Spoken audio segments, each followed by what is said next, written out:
అమ్మవారి యొక్క 64వ నామం దేవర్షిగణ సంగాత స్తూయమానాత్మ వైభవాయై నమః. ఈ నామం దగ్గర నుండి అమ్మవారు చేసినటువంటి దేవకార్య వివరాలు మనకి చెప్పబడుతూ ఉంటాయి. బ్రహ్మాది దేవతలు, నారదాది దేవఋషులు, వశిష్ఠాది ఋషులు, ఆదిత్యాది గణములచే స్తుతింపబడు తన వైభవము కలిగినది అని ఈ నామానికి అర్థం. అంటే భండాసురుడిని సంహరించిన తర్వాత వీళ్ళందరూ కలిసి సామూహికంగా అమ్మవారి యొక్క ఆవిర్భావ నిమిత్తం అమ్మవారిని స్తుతించారు.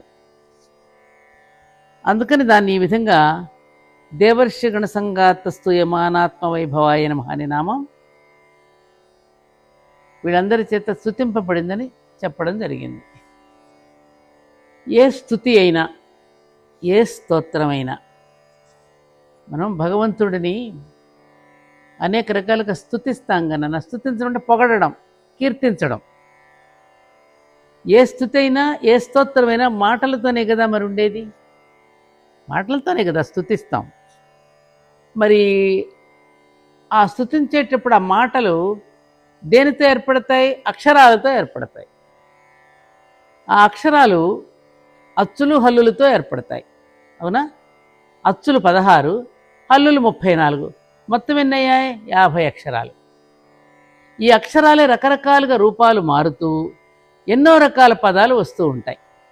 ఆ పదాలలోనే ఏ స్తోత్రమైన ఉండేది. అందుకని 16 అచ్చుల్ని దేవగణమని, 34 హల్లుల్ని ఋషిగణమని, ప్రత్యేకంగా షకారాన్ని సంఘాతాక్షరంగాను, షకారాన్ని సంఘాతాక్షరంగాను సంకేతిస్తే ఈ దేవ ఋషి సంఘాత పదాలు సూచించే 50 అక్షరాల వివిధ కూర్పులతో స్తుతింపబడి వైభవము కలిగినదని కూడా అర్థం చెప్పుకోవచ్చు.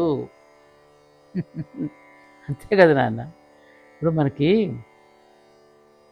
వంశీ మొత్తం 1 నుంచి 9 వరకు అంతే కదా నా నంబర్లో.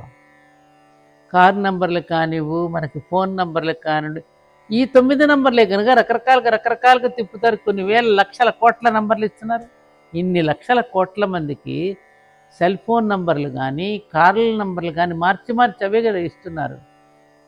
అలాగే మనం ఎన్ని పదాలు మాట్లాడినా, ఎన్ని ఉపన్యాసాలు ఇచ్చినా, ఎన్ని రకాలుగా స్తుతించినా కూడా ఈ 50 అక్షరాలేగా తిప్పి పదాలుగా చేకూర్చేది. ఎంత బాగుందిరా. కానీ 16 అచ్చుల్ని దేవగణం, 34 హల్లుల్ని ఋషిగణం, ప్రత్యేకంగా క్షకారాన్ని సంఘాతాక్షరంగా సంకేతిస్తే ఈ దేవ ఋషి సంఘాత పదాలు సూచించే 50 అక్షరాలు వివిధ కూర్పులతో స్తుతింపబడి వైభవము కలిగినది. ఏం చెప్పారా బాబు. వింటుంటే ఏమనిపిస్తుంది మీకు? ఎంత ఆనంద బాష్పాలు. అమ్మవారి యొక్క ఆలయంలో ప్రవేశించినప్పుడు అర్ధమండపంలో నిలబడి ముందుగా గంట మ్రోగించి అమ్మకు నమస్కరిస్తాం. అలాగే అమ్మవారి యొక్క నామాలలో ప్రవేశించే ముందు గంట మ్రోగించండి.